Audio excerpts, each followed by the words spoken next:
sounds crazy. They can say we've lost our minds. I don't care if they call us crazy. Run away to a world that we design. Every night I lie in bed, the brightest colors fill my head, a million dreams keeping me awake. I think of what the world could be, a vision of the one I see. A million dreams is all it's gonna take. Oh, a million dreams for the world we're gonna make. However big, however small, let me be part of it all. Share your dreams with me. You may be right, you may be wrong, but say that you'll bring me along to the world you see, to the world I close my eyes to see. I close my eyes to see. Every night I lie in bed, the brightest colors fill my head. A million dreams are keeping me A million dreams, a million dreams. I think of what the world could be, a vision of the one I see. A million dreams is all it's gonna take. A million dreams for the world we're gonna make.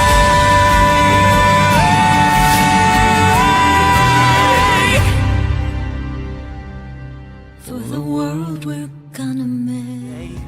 I'll be looking back on this and I'll say, I'm so happy that you said you would stay. There were times I know that I was crazy, fraying at the edges and you saved me. I'm losing count of chances that you gave me. You're laughing at me dancing really badly, and telling me the reasons why you'd gladly do it all again. Cause I'm not bad myself, but you're amazing.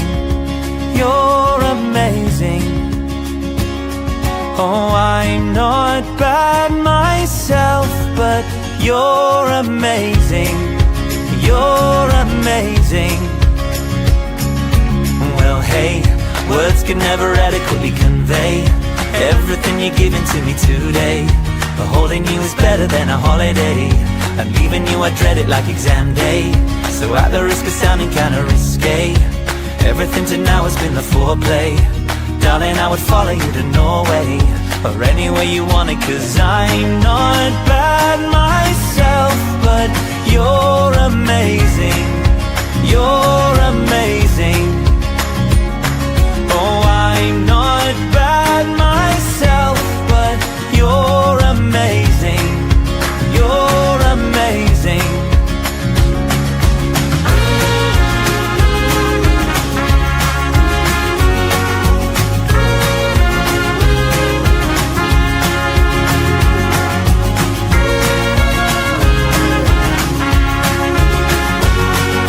I'm not bad myself, but you're amazing. You're amazing. Oh, I'm not bad myself, but you're amazing. You're amazing. Oh, I'm not bad myself, but you're amazing. You're amazing. Oh, I'm not bad myself, but you're amazing. You're amazing. One day, when we're getting wrinkly and our hair's grey, a rusty old banger in the driveway, one of us will maybe wear a toupee, but I will be in love with you.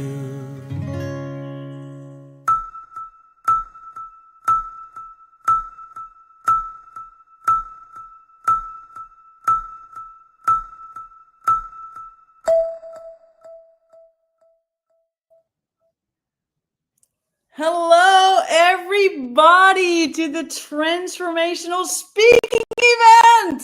Who's excited? I already saw some people in the YouTube chat. I see Eric, Sandy. Please say where you're tuning in from. We have people all over the world watching the 3 amazing impact makers graduate from the Public Speaking Academy. We have a lineup that's so stellar that for, let's say, 45 minutes, you will be not just entertained, not just educated, but you'll also get a next level transformation from these people who worked 8 weeks on really dialing in and going next level with their personal speaking journey. Well, we talk about transformational speaking. So where are we all tuning in from? We have Joshua Tree, we have Boston, we have Dallas, Texas, we have the Netherlands, we have Holland, we have Tilburg, the Netherlands, we have people all over the world. Like, how awesome is it that with not just one-to-one, but one-to-many, you're able to serve people all over. And just a couple of important things for us today in the next 45 minutes. We will go through 3 different ways of working, 3 principles that I would love to keep as a standard when we go into this. And these 3 takeaways, these 3 focus points, these are focus points that you personally can not just use for this experience, but maybe adapt in your personal life or your business life as well. And the first principle that we maintain over here is a question that says, how can we make this as easy as possible for ourselves? As easy as possible to feel engaged, to feel part of this. What about using the chat function? I see a lot of new people over here from Texans, from Zurich. Can we make it easy and support the people that are presenting that I can tell you they're so excited? And can we imagine if it would be us standing on a stage right here? I see them loving. I see them in the backstage. They're like, oh yeah, right? There's also some excitement going on inside of their body. So could we make it easy for ourselves to feel engaged and easy for the speakers to feel prime time to interact in the chat? Can we do that? Can we put a yes in the comments when you're willing to play full out, to get your notes into the chat, to say yes when they say yes, when to answer the question when they ask a question, to make it easy for yourself, principle 1. Principle 2. Principle 2 that we're able to use today, but you're able to adapt in your personal life and to your business is how can you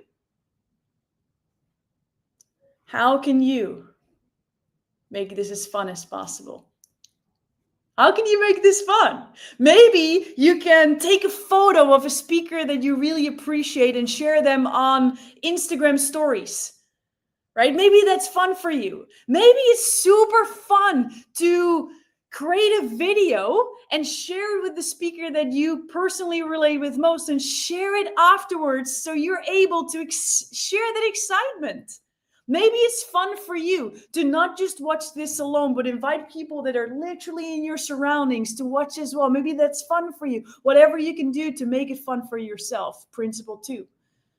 How can you make this fun? If you have other ideas on how to make it easy and fun, please put it in the comments too before we go to principle number 3. Principle number 3 that we're going to use today, what you're able to use in your personal life and to your business is how can you, not despite ease and fun, but because of it, you make it impactful today. Time and, most of all, attention is the most valuable resource that we have. And you chose to spend it here today, which is amazing. So how can you make this as impactful as possible for yourself and for others? What about get yourself a notebook and a pen and write down all the knowledge that you're getting by what the speakers today will share? What about not just writing notes on the theory that they're sharing, the transformation that they bring you on, but maybe also what they're doing as a speaker? How are they opening their speech? How are they in making sure that there's an interaction established? What are the things that they factually are teaching, and what is the way they end their talk? Because some of you are here to acquire knowledge and really get on the transformation. And some of you here are maybe part of the Public Speaking Academy and learning for yourself. So what can you learn from the people who are on stage today? Can we do that? Can we make it as easy as possible, as fun as possible, and as impactful as possible today? All together. Beautiful, beautiful people. Some of you are so excited, and some of you are like, Lori, just keep talking and introduce me, because I'm right here in the waiting room and I'm ready, girl. Stop talking. Let me do my thing now. And that's what we're going to do. Ladies and gentlemen, I'm really, really, really stoked to introduce you to the first speaker of today. And this speaker, I jokingly sometimes say that she's called Amazing Linda. I actually have her saved in my phone called Amazing Linda. And this person is on a mission. She's on a mission to be the lifeline for caregivers, to empower them to avoid burnout, to reclaim their oneness, their wholeness. She's the creator of the Serenity Framework, and that's a holistic coaching system designed for caregivers. She has 30 years experience in navigating the healthcare system. And today she's here to share with you how we are all able to rise above the storm of life. Can we get a real big and warm welcome applause for the one and only Amazing Linda? Linda, the floor is yours. Thank you, Lori. Have you ever felt like you had life completely under control until suddenly you didn't? I picture this. I am 30. It is a beautiful summer afternoon on the Long Island Sound sailing. The girls are laughing. My husband is at the helm.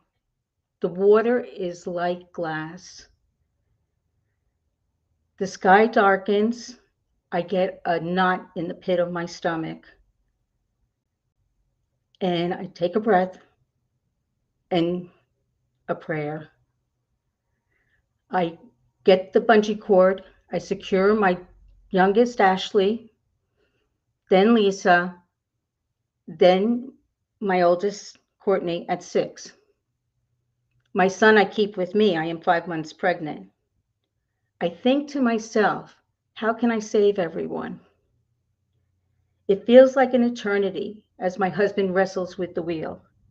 Over the roar, I yell, is there anything else we can do? The storm, as quickly as it came, is gone. The sun breaks through, and we were back on our journey. An awareness became clear. I could save my children, and I did not allow it to paralyze me. Awareness acts as our anchor, steadying us amidst the roughest waters. Looking back, this was not my first storm. I've had, when my brother was 6, was the first time I had a storm. He has a talent for finding trouble and an uncanny ability to need rescuing. Does anybody have a sibling like that? One that always keeps you on your toes? Let me take you back to when I am 11. I am doing my homework. I hear steps running down the stairs in our second floor apartment in the Bronx. I run down 2 steps at a time. In the doorway, I yell, "Get back here!"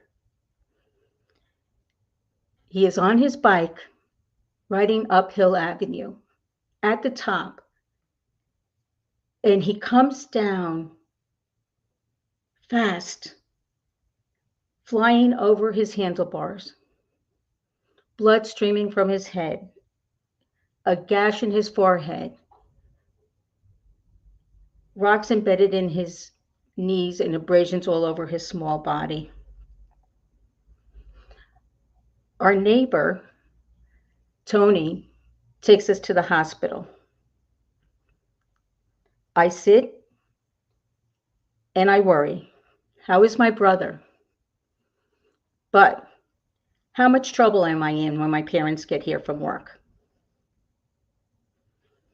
Even then, at 12, I begin to understand the weight of responsibility and if it comes with the cost of my own peace of mind. Fast forward a few years. My brother's antics still keep me on my toes, but they also lead me to my career. At 16, I am at the hospital for the third time with my brother in his 11 years.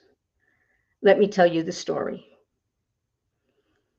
He has been under the weather and whiny. All he does is goes from the bathroom to his bedroom and back. I go check on him. He's blankly looking up at the ceiling.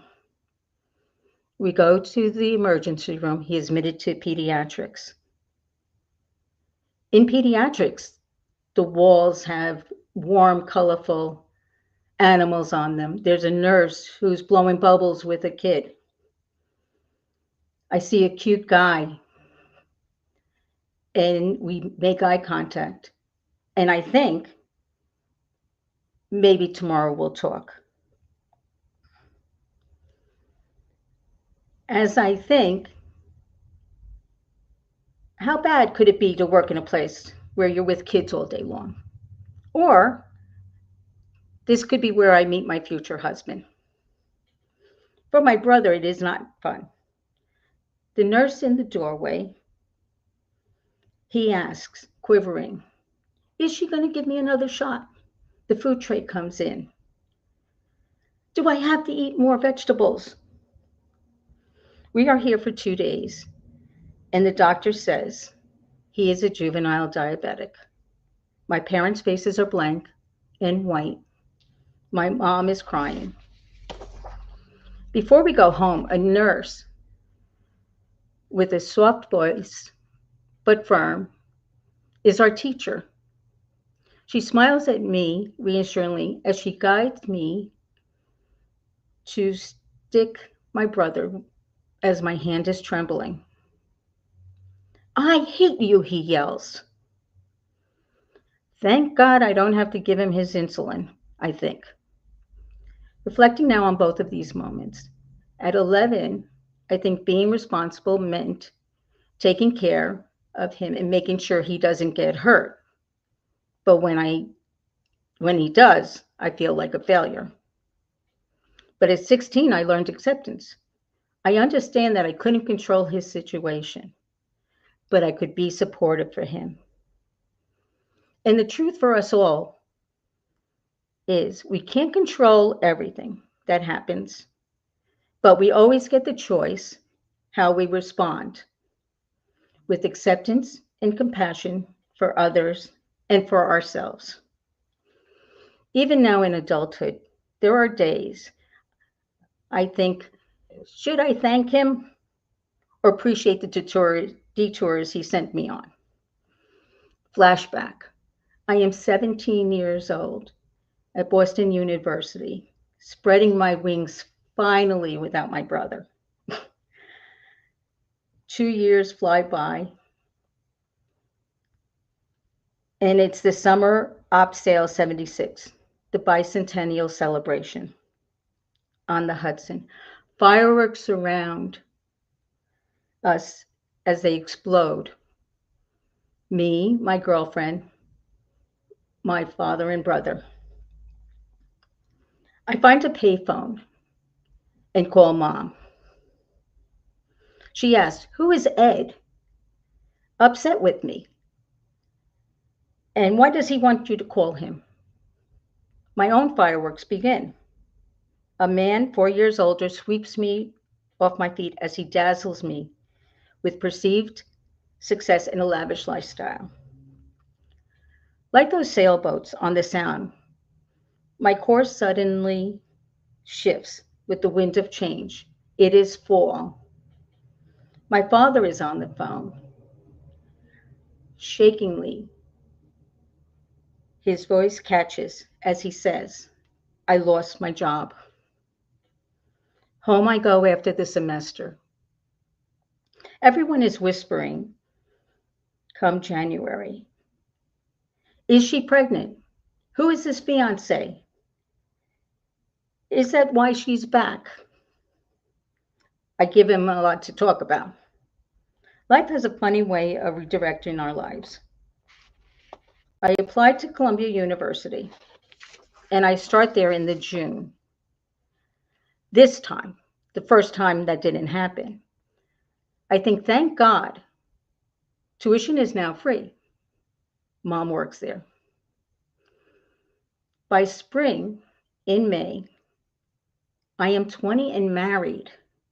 Senior year is difficult, balancing caring for my husband and managing the house while juggling work and school. This is a sign of my future. My driving force to finish is I never want to have to depend on anyone to support me or my family. Years pass. I climbed the ladder of success in the nursing profession, and now I take my dream job. This is only possible because of Mom. The commute is over an hour and a half to New York. I am in New Jersey. She is retired and lives down the block. So the kids go there in the morning and at night after school.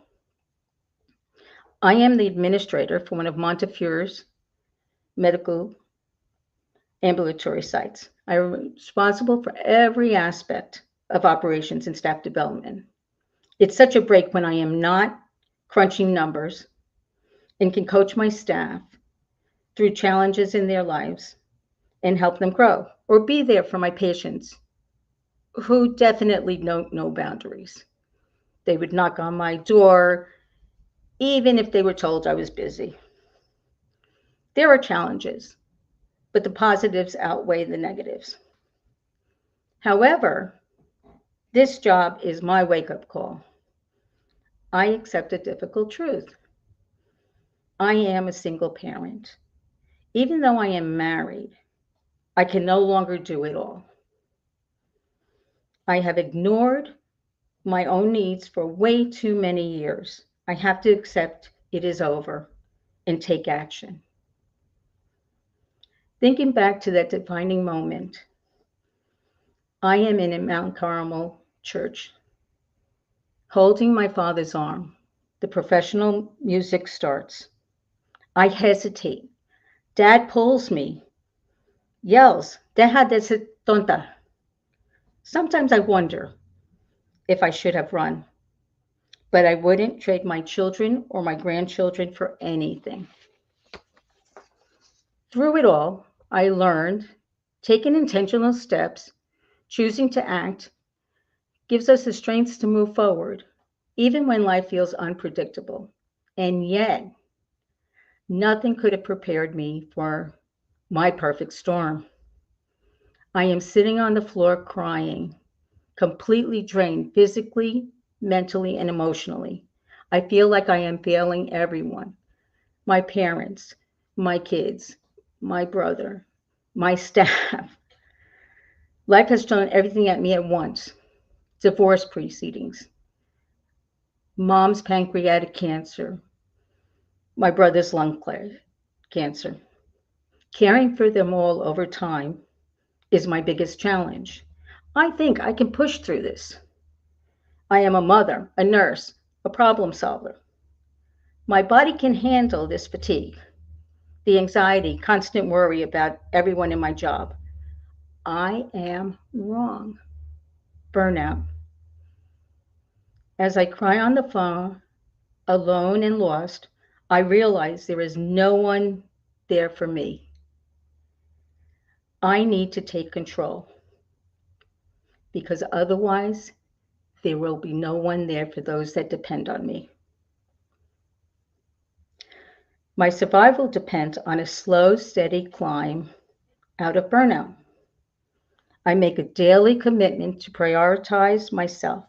My lifeline emerges guided by three crucial principles, the three A's. I need to be aware of my own needs, not just everyone else's.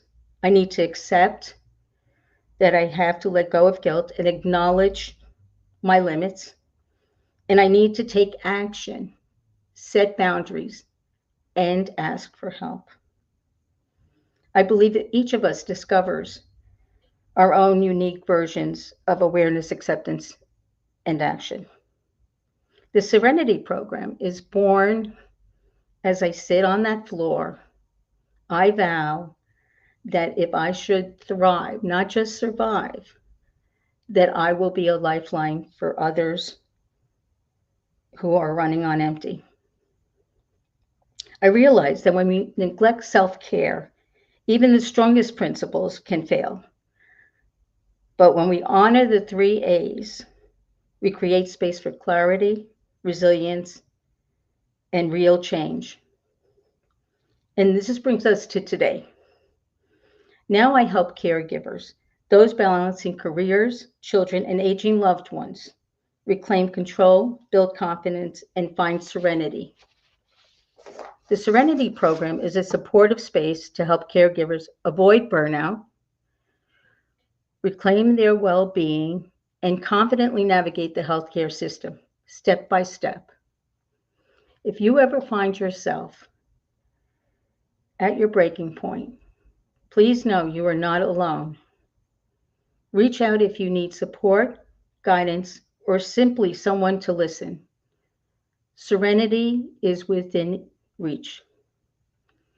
Life will always have its storms, but by prioritizing yourself, you build the strength to adjust your sails, weather the winds, and ultimately become the captain of your life, charting a course towards your own thriving.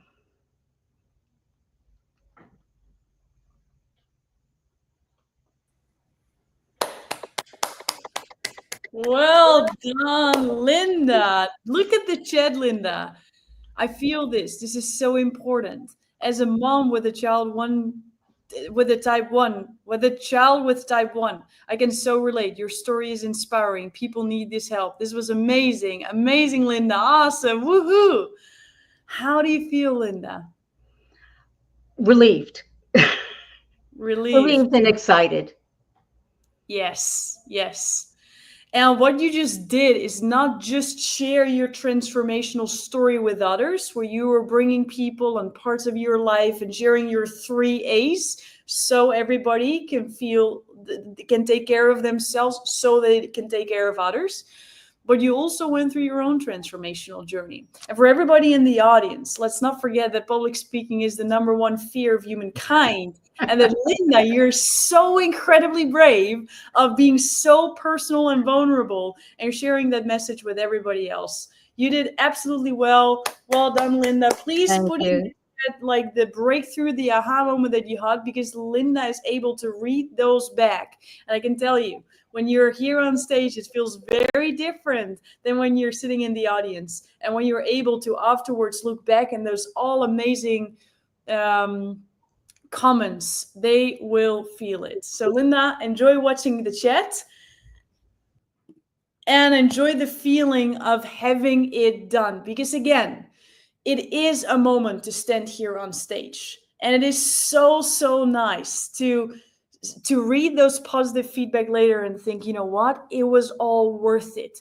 Because can we agree that when you're willing to share your message in a place that not just one person, but more than one person can listen to it, that your impact grows too, right? The level of impact that you're able to make, that Linda's able to make with her company, with her Serenity method, with her passion and her mission to help caregivers prevent them from burnout and help them to really stand in their own truth. So that was absolutely amazing, Linda.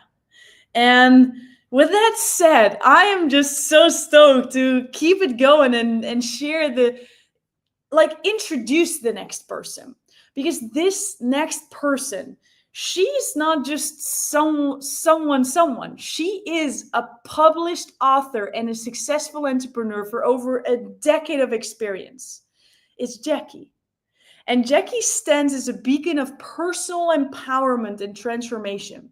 And through her venue, Self-Worth Foundations, she offers personal and professional coaching designed to help the individual uncover their unique zone of genius and transform their passions into prosperative business ventures. And that is all the credentials. What I can say is a person, from one person to you as a person, this person cares. Jackie comes with a whole sales background and knows how to touch people in the heart and bring them on a transformational journey. And right here with you, she is showing up not just one-on-one, but to all of you, sharing what she believes in the depth of her soul. So with that said, can I get a real big welcoming applause for Jackie Higgins? The floor is yours, my friend. Wow. Thank you so much. That was such an amazing introduction. It is great to be here with all of you today. So how many of you in the audience have a big, audacious dream? Now, when I started my first business, I had dreamed about it. I had talked about it for years. You see, I'm a creative by nature. So I studied interior design, and I thought that was a perfect career for me.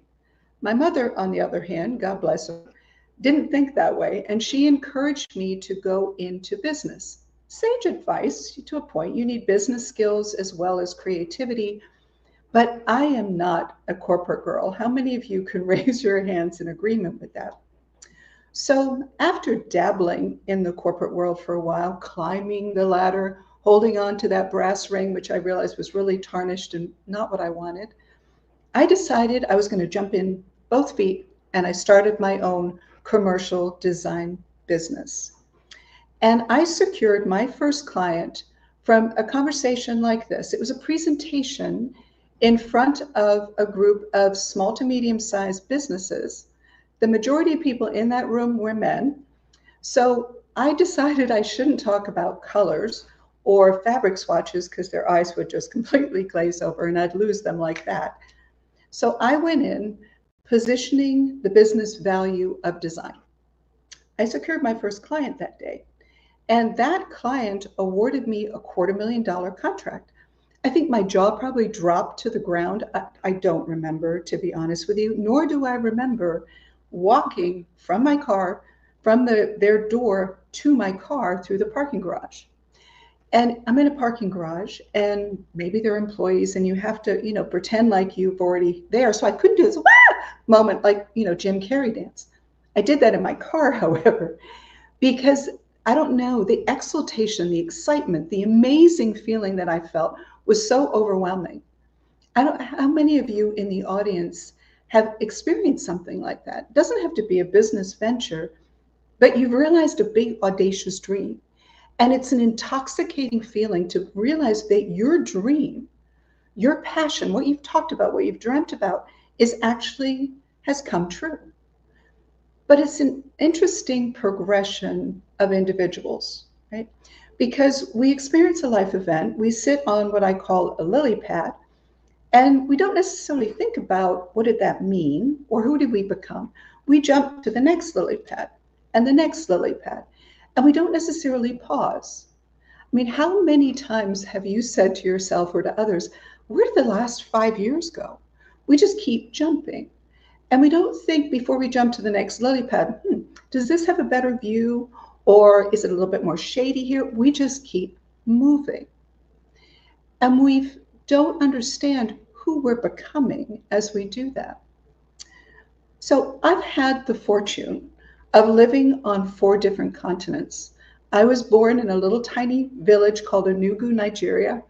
I went to high school in India. I lived in the UK, and now I'm living in the United States. And as a creative, I loved that journey. Right? I was meeting new people, learning new cultures, seeing old, the architecture, the history of the world. But what I didn't know is who I was becoming or what impact that had. One day, I sat down on my bed, cross-legged, and I had all these little scraps of paper surrounding me, and I had written down addresses and the year that I had lived there. And I did the math, and I realized I had moved every 2.3 years, and I continued beyond my growing up years. So it's not an army brat existence, but very similar upbringing. So I am really good at moving. If anyone needs help with packing, I am their girl.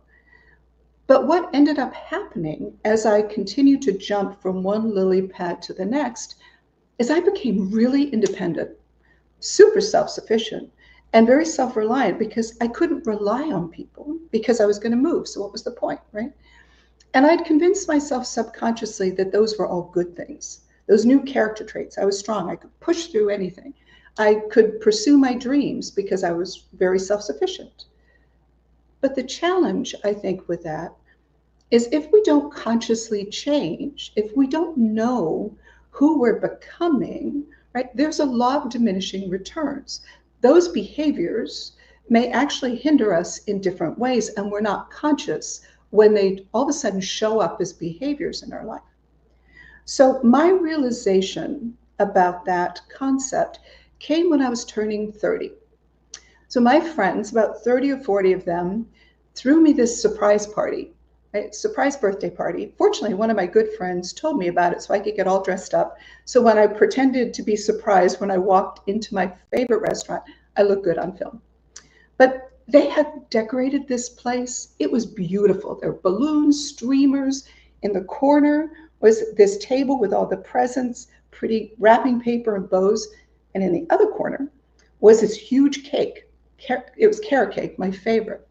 And I'm watching everyone, right? And everyone's laughing. They're telling stories, some at my expense, some the guest of honor. And I'm standing there with a glass of champagne in my hand. But the only thing I could think about was the phone call I'd received that morning from my doctor, who told me that I had been diagnosed with Graves' disease. And it's a thyroid disorder. I didn't know what that meant. All I felt was like the rug had been pulled out from underneath me. I didn't know what was going to happen next. All I knew is that I was really sick. Because you see, the week before, I had taken the train, the T, as we called it in Boston, to Brigham and Women's Hospital, and I met with my endocrinologist. And after seeing me for a period of time, he actually went out and got this, seemed like a tribe of interns to come in and look at me as an example of what really bad looks like. You don't want to be there. But all of us, it doesn't have to be an illness, right? All of us have had something traumatic in our lives that brought us to our knees, right? It's how we deal with it, how we get up, that really defines who we become. My response to this was I had been sitting on this darn lily pad for 5 years before I could get to the other side of this illness. I was tired of this lily pad. So I wanted to lock that door completely, slammed it shut, locked it, and threw away the key, right? Been there, done that. I'm moving on, next lily pad. But that changed me in ways that I did not realize until I became astute enough later in life to know the importance of revisiting your lily pads and also your stories. Because what happened to me was this woman who had this badge of courage for being independent, all of a sudden needed people. I needed help from people, not just the medical community. I needed help from my friends. I was too sick to do it alone. And I became more open, more vulnerable. I let people in. I became less self-reliant. So I started to take down those walls that had really changed me. You see, I was also, before then, pursuing a modeling career. When I got sick, that kind of floated away very quickly. I looked awful. I mean, I was bloated. I mean, I looked awful. I couldn't hide anything, right? So I had to share everything that I was going through. And the reason I say this is because I wasn't conscious of the changes that had been inflicted on me, right? My reaction, I didn't respond, I reacted to it. And I redefined who I was in certain ways, but I didn't understand what that meant. And the reason why I'm bringing this up is because I believe that you, me, all of us have our unique zone of genius. We have a unique gift. But I would argue that unless we really understand who we are completely, deeply, that it is unlikely that you will ever truly discover your zone of genius, right? Because you have too much static going on from your history that it gets masked. You can't find it. It's buried deep. So my whole point is that we need to go back on our lily pads, and sometimes we just push through and we just get to the next lily pad and the next lily pad. We adapt because we're adaptable creatures, but we don't adapt consciously. So going back to one of my lily pads. So I got married, and my marriage turned into a life-defining divorce. Now, divorce is terrible. It doesn't matter the circumstances, and I'm sure that there are many in the audience who have experienced this. Mine was life-defining because of the time it happened in my life, when that biological clock was ticking away louder and louder in my ear. And I realized that I probably wasn't going to have children, something I always thought was going to be a part of my life. So I invited one of my dear friends' husbands over who had become a personal coach. So Colin came over, and Colin is very slim, kind of demure, very buttoned up, right? Soft-spoken. And he sat in my living room with me. And I said, Colin, here's the challenge I have. I had a vision board. If there are dreamers in the audience, people who have goals, I'm sure you have a vision board. You may have a mind movie, right? Something to keep you focused. And my vision board, I hate to admit this, it was pretty simplistic at the time, was I wanted a happy marriage, 2.2 kids, a white picket fence, and a dog. I have a dog. Not the same dog, but I have a dog. And I said, Colin, my problem is that the universe has kind of erased my entire vision board, and I don't know what to put on it. It's blank, which is a humbling and very sad thing to admit. So Colin sat there, crossed his hands, and he sat there and stared at me. I think it's called the pregnant pause. I don't know. I didn't know if I should cry, scream, run out the door. It just seemed endless. He just stared at me. Finally, he said, Jackie, I want to go with you and revisit some of those times in your life that were life-defining, going back to your lily pads. And I want us to talk about what you learned, who you met, and who you became. And I want us to think about rewriting your stories. I'm thinking to myself, I don't understand rewriting your stories. What does that mean? Well, that epiphany is what changed my life. Because you see, our stories are nothing more than our interpretation of life events. And I'm going to say that again because I think it's such an impactful thing to consider. Our stories are nothing more than an interpretation of life events. And if we wrote them once, we can certainly rewrite them again, right? I'm going to give you an example as I start to wrap up. There were two young ladies, and they've been invited to this great soiree, right? They get all dressed up. They're very attractive. They walk in. I mean, it's beautiful. There are lots of people. They're chatting. There's a great spread in front of them. Unfortunately, one woman is a vegan, and she could find nothing that she really wanted to eat. But she did see a cute guy in the corner, so she sauntered over. He kind of backed her into a corner, unfortunately for her, because he was as dull as dirt. And he also just kept talking about the wonders of being him. She couldn't wait to leave, right? Her friend, on the other hand, also saw a cute guy who ultimately became her significant other, tried the crab dip and thought it was the most amazing thing she'd ever eaten. Completely different stories, right? Same event, met many of the same people they met, but their takeaway was very different. Right? So if you go on this journey with me, right, because most people, if we think about it, I would raise my hand and say the same. We don't design our lives, we react to them, right? So I would encourage you to go back onto your lily pads and really think about those life events. You see, we can't rewrite history, but we can certainly rewrite our stories. And we can think about what did we learn, who did we meet, and who did we become, but then take it one step further and think, who do I want to become? And what lesson can I take forward that's going to help me to get there? I'm going to share another thing with you, a personal story. So I talked about not looking great, that I looked awful. When I was on the train one day going into Boston to Brigham's, there were 3 young girls sitting there, and they started giggling and they pointed at me and made some cruel comment about the way I looked. It was like, right? When I went back on my lily pad as a result of sitting in my living room with Colin, what I realized about myself was I was pretty shallow at the time. I was pretty, I could smile, doors opened. When I lost that, I had to go deep inside of myself and I became more compassionate. I became more empathetic and a better version of myself. And I took that forward to help propel me. So my meeting with Colin is the reason that I started my interior design business. It's the reason I wrote a book. It's the reason I coach people.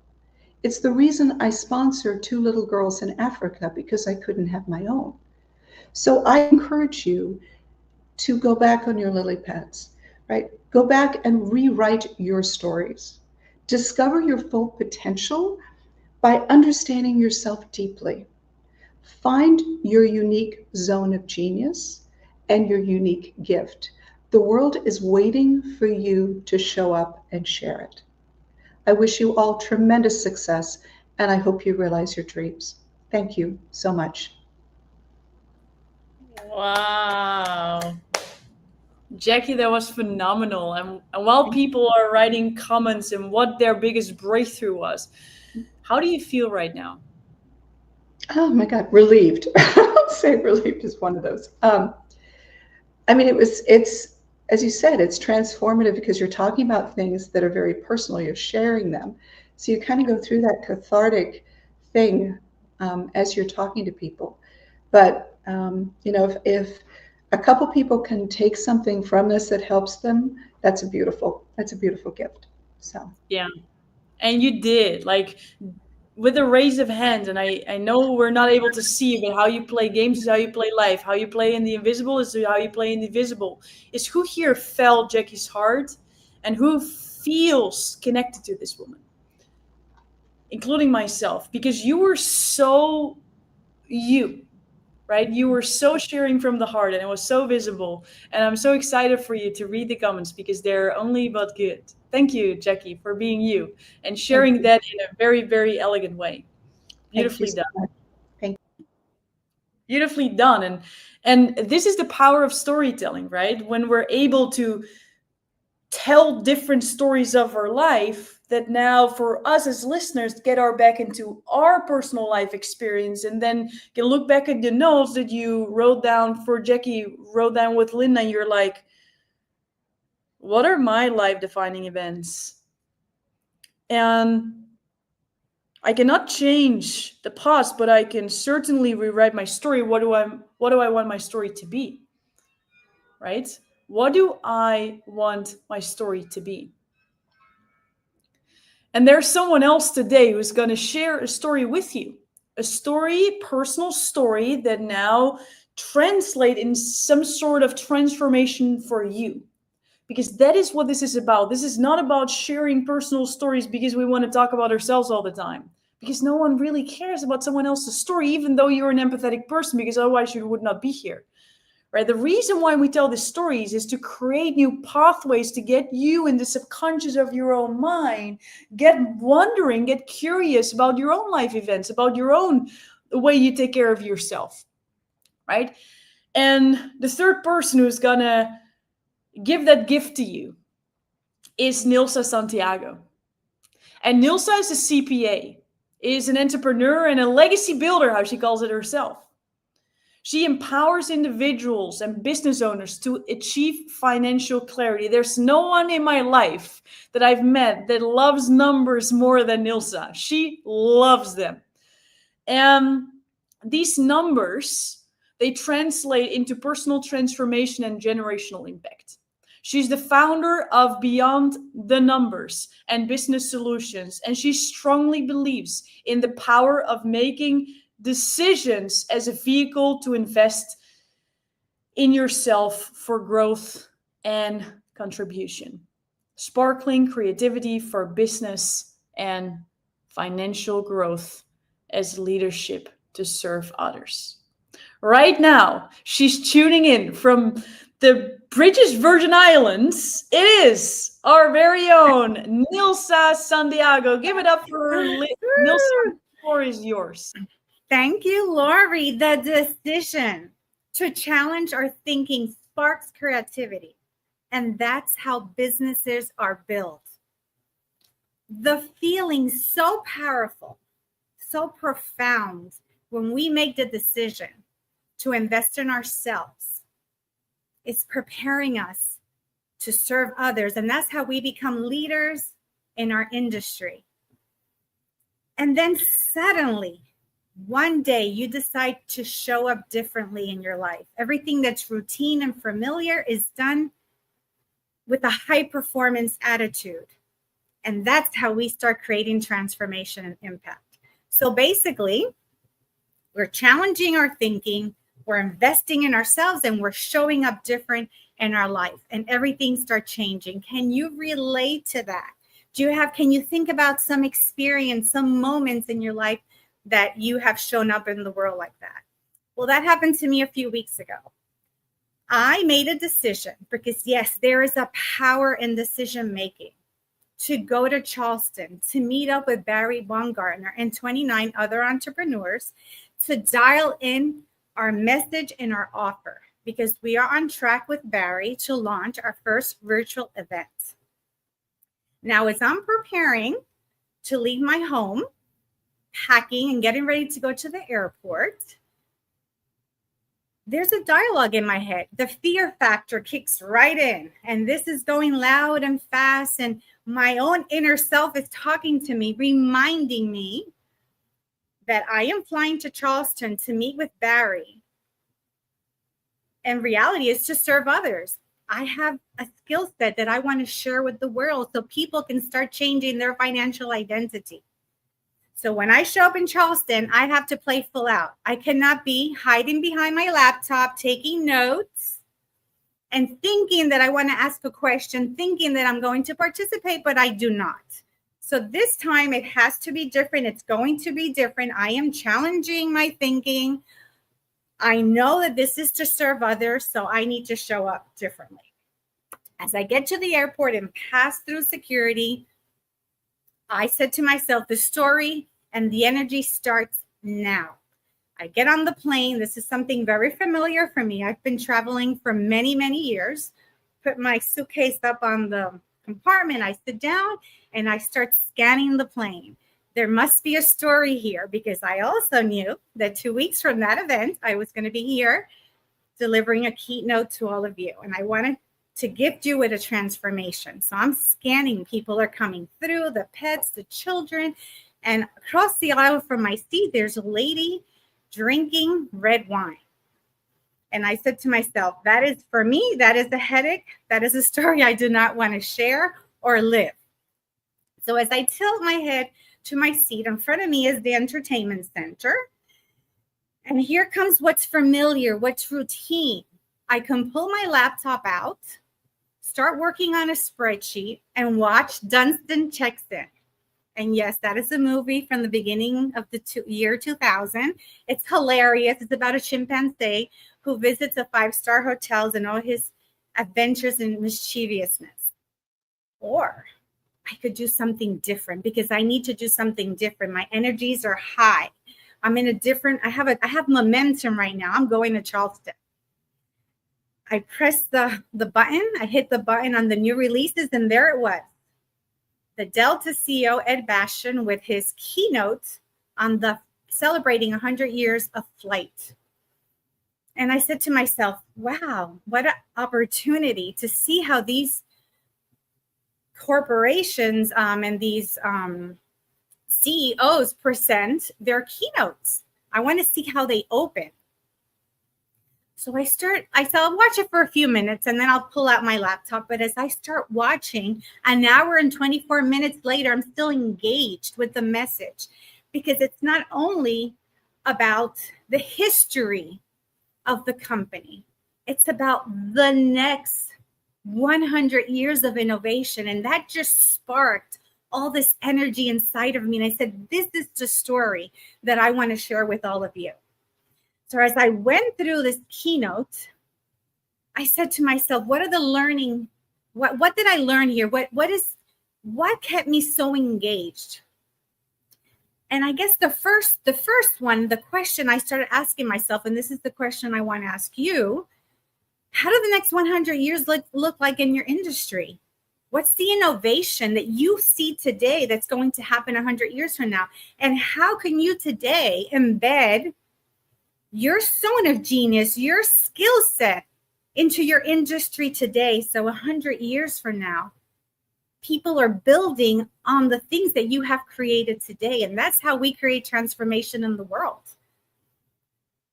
I'm here in the BVI, as Lori mentioned, and I was listening to Bob Marley yesterday. And I will tell you that I'm with my daughters, 2 different generations, and I can see that his music is going to transcend for the next 100 years. So that's what the Delta CEO is talking about. The next 100 years of aviation, but I took that as I pulled out the word aviation and put the word in finance. And I said, how can I transform finances in the next 100 years? And then they talked about technology. How are we as business owners going to leverage technology and AI? It's to enhance the human experience, not to take over the human experience, because our voice is unique and special, and no one can do what you do the way that you do. So that is your gift to the world. You can embed that in your vision of the next 100 years. And then they talked about collaboration.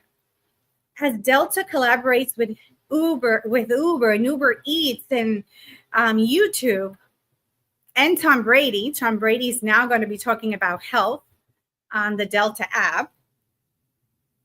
Who can we collaborate in our business? Who is in our network? Who is sitting right now here in the studio that can help us improve our offer to enhance our customer's life? So that's a great opportunity.